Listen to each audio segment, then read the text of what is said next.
I think it's 10 minutes long. It's called A Virtual Pass from somebody.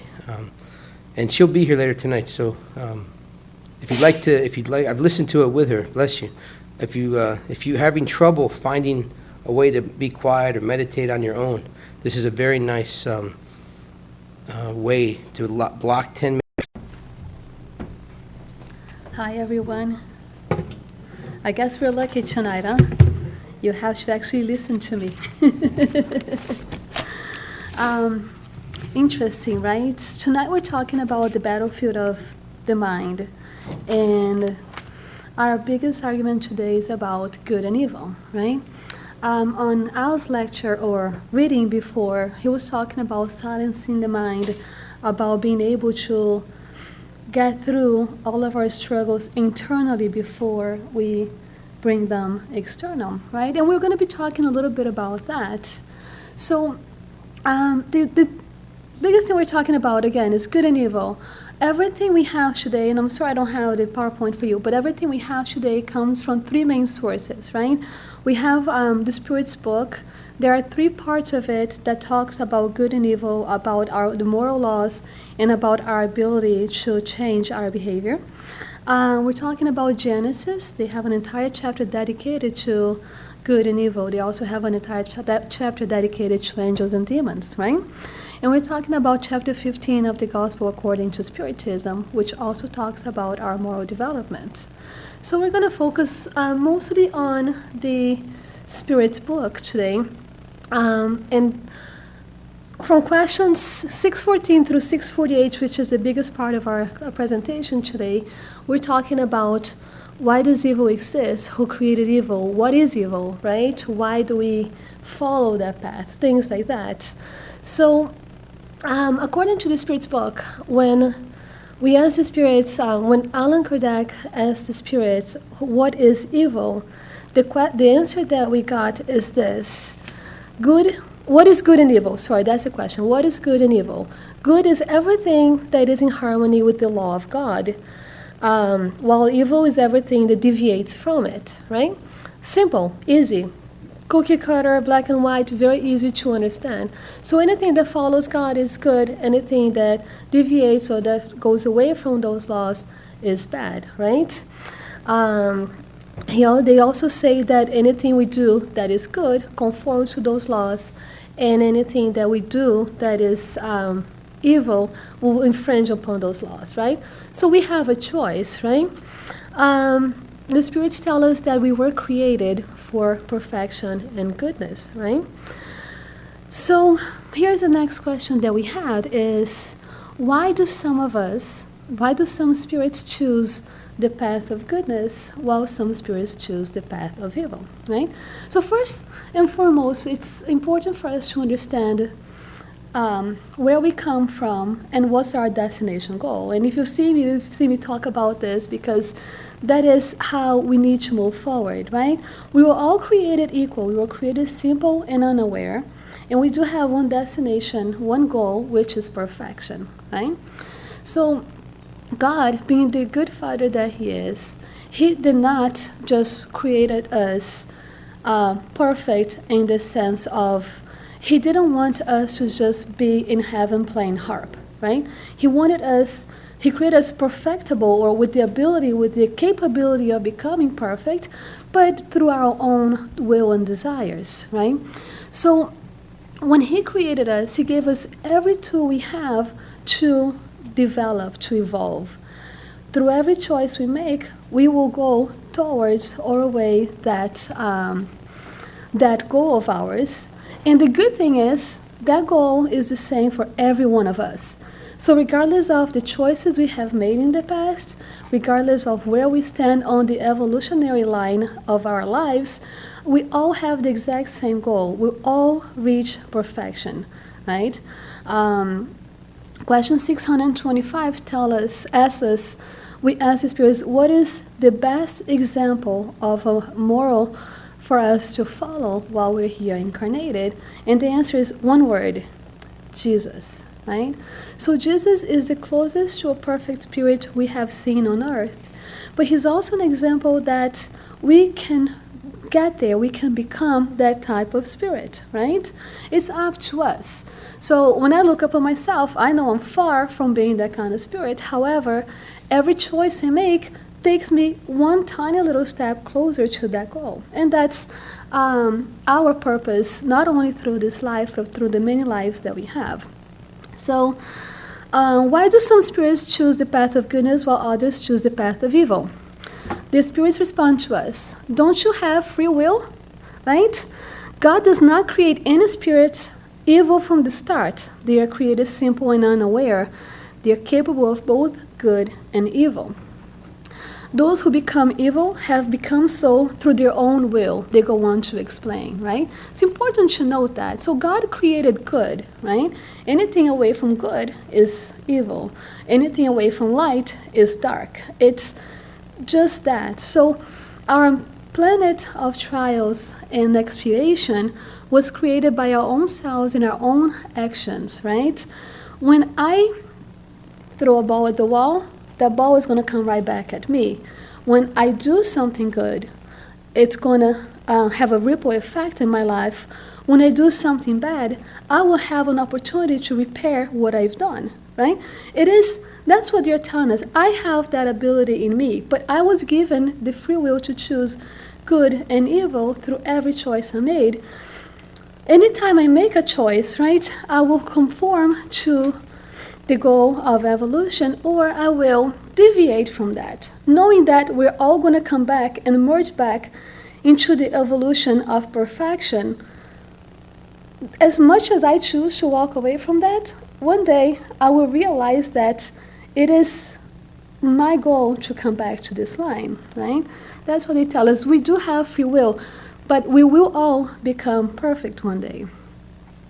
Then question 631, they were asked, are we given the means to distinguish between good and evil? And the spirits tell us, yes. When you believe in God and desire to know God, who has given you the intelligence to discern one from another, right? So when we are put in a situation to make a choice, we look at the many options that we have, and if I'm a materialistic person and all I think is of the self and the now and what I need and what I want, and because I am the only important thing, I will make that choice according to that. As I awake into the spiritual life and I make a different choice, would I make a different choice, right? As I awake to the spiritual life, I will become more understanding that the me, the selfishness, that moment, is not as important as the ripple effect of what's going to come out of it. So I will choose to make a better choice, not just for me, but for everyone involved in that situation that I have, right? So we are given that tool from the beginning. As our conscience and our awareness evolves, we become more aware of it, though. So it's like a little child, right? When a child is born, it has that instinct to propel forward, to move forward, right? To walk. But it doesn't yet have the tools to do so. But it knows it has to do that. So as the child evolves in the first few months, it gains the strength to try the first step. And that's what happens to us. So we might not know at the very beginning what we are doing, but as we learn, we will become aware of our actions. And after we learn, it is our choice, it is our conscious choice to go away, to make good decisions or better decisions or not. So then, of course, right, Allan Kardec, as we know, liked to probe the spirits because he wanted very thorough answers, right? He didn't want just yes and no and that. So he wanted to really, really know for sure that we really are able to do this. So the next question, 632, he tells us, since humans are prone to error, couldn't they be mistaken in discerning good from evil and believe that they are doing what is good when in reality what they are doing is evil? Then the answer comes to us. Jesus said, do unto others as you want done unto you. And they said, it is as simple as that. It sums up everything. So if you ever have a doubt of what you're doing and you think maybe that bad choice is better, just think of that. Do unto others as you want done unto you, right? So they say obey this and you will never go wrong. You will never go wrong. It's perfect, right? So Allan Kardec is trying to probe and trying to get any kind of leeway. There's no leeway. They're saying it's very simple. Just follow this rule, right? Then, of course, they asked if we are able to distinguish between good and bad. They said that if we believe in God, we are able to distinguish that. When we follow the simple rule that Jesus gave us, we don't have an option other than follow good, follow the steps of goodness, right? Why does evil win over good, right? The spirits tell us that's because good is not assertive enough. While the wicked are scheming and they're very direct on their actions, very daring on their actions, the good is still afraid of showing up, right? So a lot of times we have an opportunity to do good, and we sometimes say, well, it's not my place to do this. Oh, there's other people. I'm sure somebody else is going to help them. There's always an opportunity, right? And the good many times take the back seat because they're not quite certain they want to be put in that situation, right? So, for example, if you see an accident on the road, if you have to stop, you might not know everything you have to do, but you might be able to call for help, call the ambulance, whatever it is. Sometimes you have to take the person out of the car, you know? My brother was in an accident many years ago, and his car exploded. And he was lucky a driver just stopped and pulled him out of the car. This guy didn't know if he was going to hurt him or if he just pulled him out of the car. So the ability to do good, we all have. You know, it is our will that prevails in these situations, right? Can you imagine how many cars were driving the exact same highway at the exact same moment where his car flipped over? What if no one has stopped because everybody said somebody else will? There was not going to be enough time for the ambulance to show up, or the cops or the firemen or whatever, you know? So we have that ability in us. It takes courage, and the spirits tell us we don't have yet enough courage. We're still believing that others would do what we should be doing, you know? In the Gospel according to Spiritism, the spirits, actually Paul the Apostle tells us, for it's not sufficient to do no wrong. One must actively do good. Doing good requires a conscious act of will, while for evil it is sufficient not to do anything and become indifferent to our surroundings. So it's a matter of choice every single day, every single moment of our lives, you know. From the moment we get up in the morning, we choose to do good, to become better. We choose to make that decision when a situation arises. Now, that's a specific situation, but that comes in our lives so many times during the day. You know, someone cuts us off on our way to work or to the center, right? What is our reaction, right? I've thought about it exactly, right? One would hope. But see, our behavior should be the same in every situation, right? We don't know. Maybe that person was just a person that was rude. Sometimes that person was running to help someone else to go to the hospital or whatever. We don't know the situation. But the truth is, in our mind, we create that situation. How can he cut me off like that, right? How do you dare do that? So we create that situation in our minds, and we automatically get mad, right? So it's our choice. When we choose that energy, we also send off that energy. Now remember, energy is like a radio station, right? It connects with what you send out. So if I choose to be angry or upset, or any other words you can think of, I'm going to connect with that same energy. And the truth is, there are spirits out there, they're only waiting for that channel, right, to connect. Like a radio station, you go from 80 to 88 to 90, and you have different levels of connection, some of them with a higher or lower frequency. Our life is the same way. They're waiting for that 1 second that we lower our energy to connect, and boom, we are connected. That's it, right? It is up to us. It's hard work, because how do you say to yourself, how do I say to myself, I can say that, right? I can say that I have behaved like that every single time someone cut me off, or that I would stop on an accident like that. I don't know how I would behave, but the truth is, we have to try and become that person, right? Do unto others as you want done unto you. Perfect description of how to do good, right? So, why, or are good and evil absolute for everybody? That's a great question, right?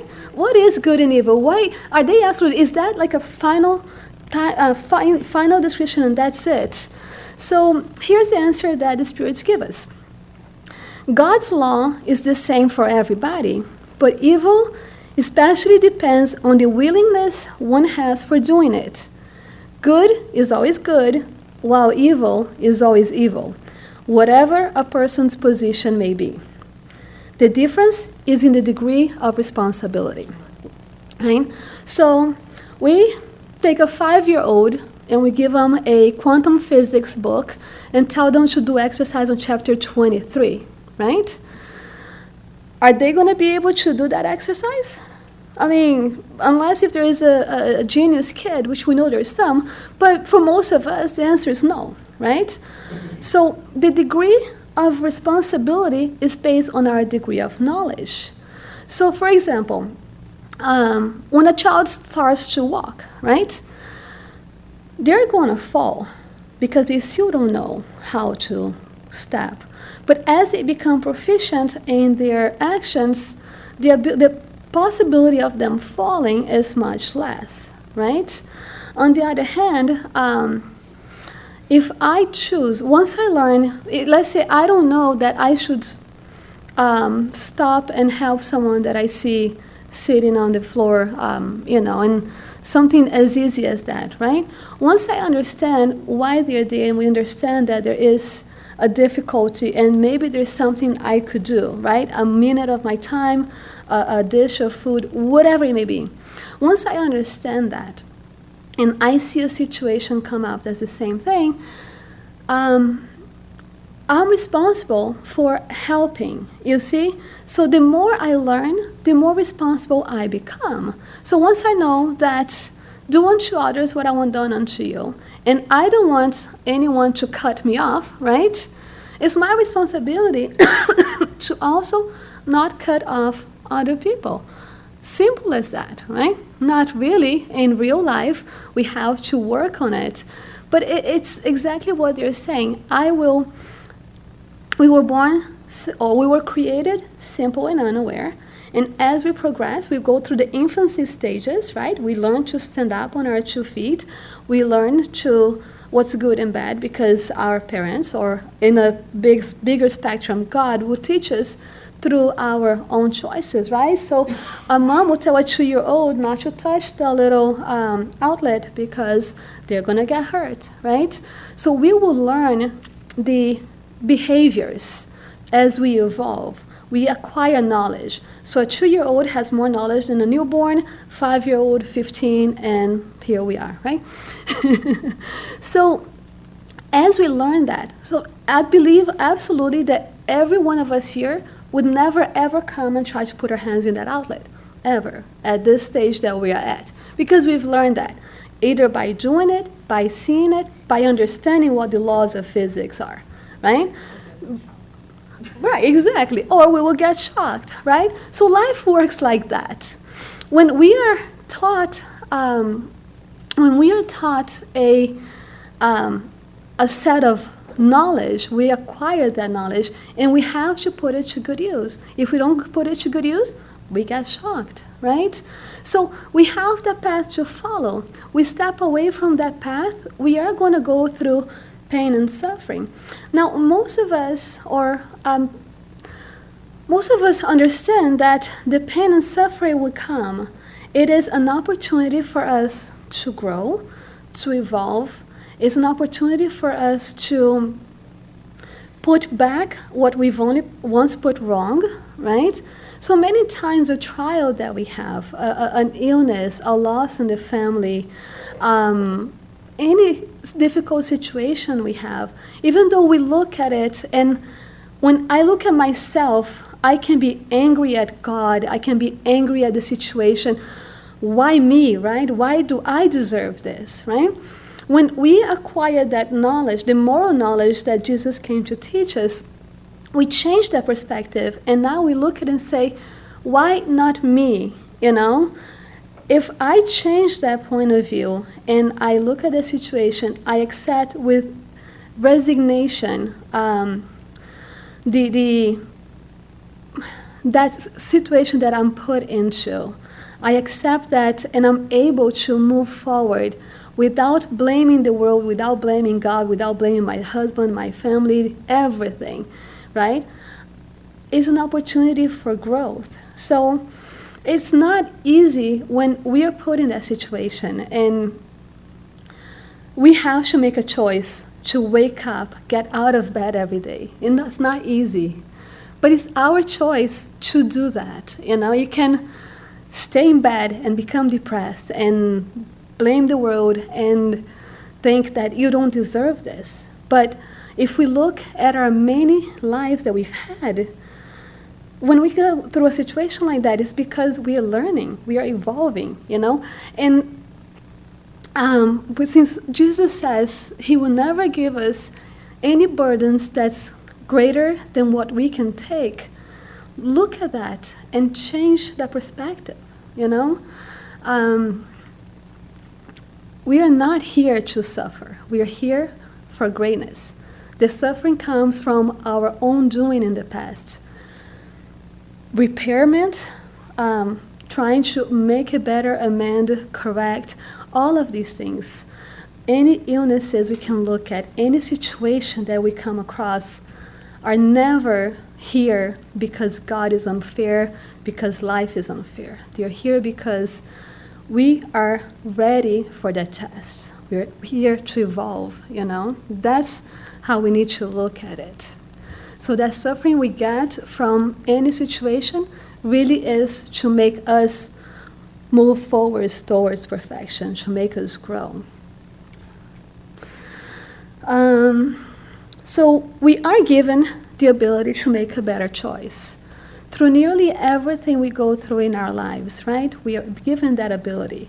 Instead of being angry, of wanting to shoot the world because everything that's happening is happening to me, we're given the ability to make a better choice, right? If we choose, when we make a poor choice, we also allow spirits of like energy to connect with us, right? To synchronize with our own energy. Those usually come especially from pride and selfishness, right? And all of these things that I just told you, when I get angry at the world and at my husband and my life and God and everything else, they come from pride and selfishness, right? I think I am the only one that deserves a perfect life because I don't care about anyone else. It's all about me, right? So when we do that, we are opening the door to that energy to come into our lives as well. And it's a snowball effect, right? The more we get angry, the more we get frustrated, upset, the more our life becomes that energy.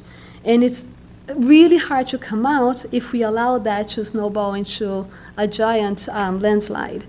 So think about it. Expose yourself to the possibility. It's not going to be easy every single day, but we have the ability to cross that narrow door every single day. You know, we're given that opportunity.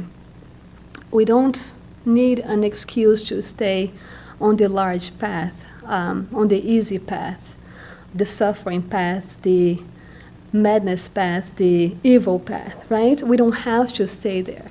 We can choose the narrow door. We're going to require exercise, willpower, right? And when I say exercise, I don't mean workout. I mean exercise right here, right? So it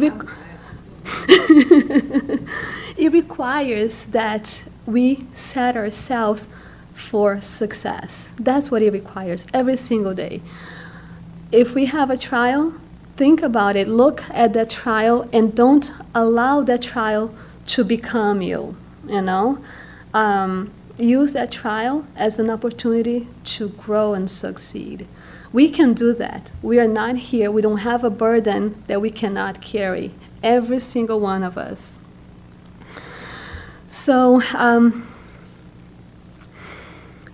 Divaldo Franco, he is a famous medium speaker, and he actually travels globally doing speeches and presentations. He's been through, I want to say 50 countries minimum, but anyway, he's pretty amazing, right? And simply described by him, he says, evil is the absence of good, right? So it's not necessarily us trying to be bad, it's the absence of knowledge sometimes, it's the absence of willpower sometimes, that we don't have to make that choice, to make that decision that we have. So he tells us, instead of allowing that energy to sink in, let the light in. Look up, you know. If you need to kneel down, if you need to take a step back, do whatever it takes, but look at the light. Allow the light to sink in.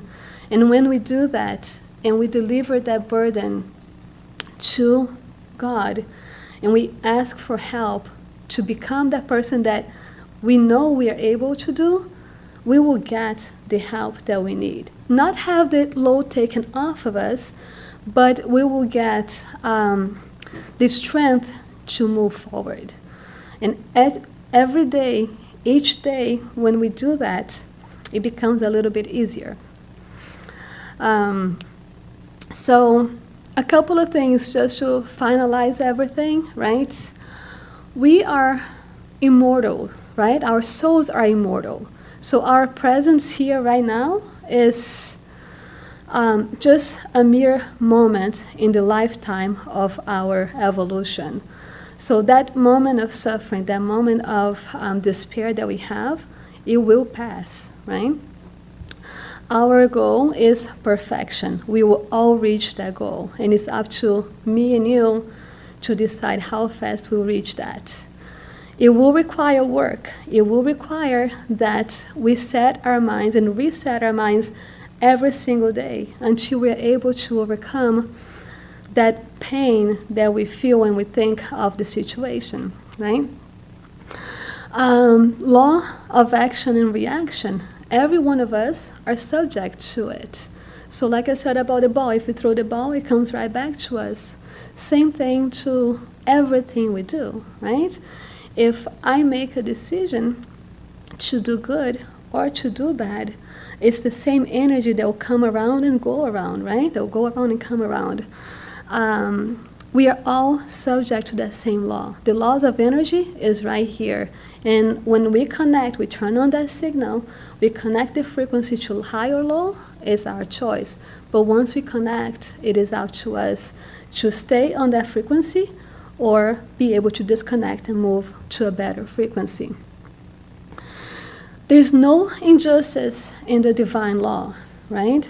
What we go through today is because of our actions in the past. So action and reaction. What I've done in the past, I may not remember, but it is the ripple effect. So what I've done in the past, I have to either adjust, correct, amend, whatever it may be. So we don't remember where we've been, and we shouldn't worry about where we've been, really. What we should worry is where we want to get to. So where I want to be tomorrow depends on where I am today and the choices that I make today.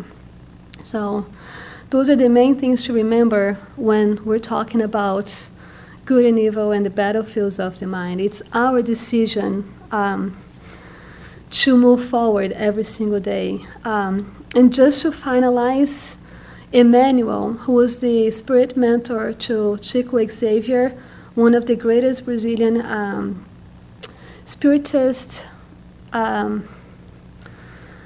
writer, and he actually told Chico Xavier that there are two wings that will lead men to God. One is love, and the other is knowledge. So knowledge should make the right choices between good and evil, right? Knowledge should make the right choices to do unto others. And love, because that is the only way we can make those choices. When we love beyond ourselves, when we love beyond our little circle, and we start to love humanity as a whole, there's no distinction between him or her or this or that situation. There is love, there is the energy that we're going to evoke through every situation, as harsh and as difficult as they are, will be the same, which will be love, will be hope, will be gratitude. So two wings will lead men to God. One is love, and the other is knowledge. So it's our responsibility, and we're all here, right, on a Thursday night. We could be doing so many other things, and we choose to be here. So we are working towards that, right? We're trying to acquire the knowledge, and from the knowledge, we will take this into action through love on the outside world. And that's what we are looking to do every day. So thank you.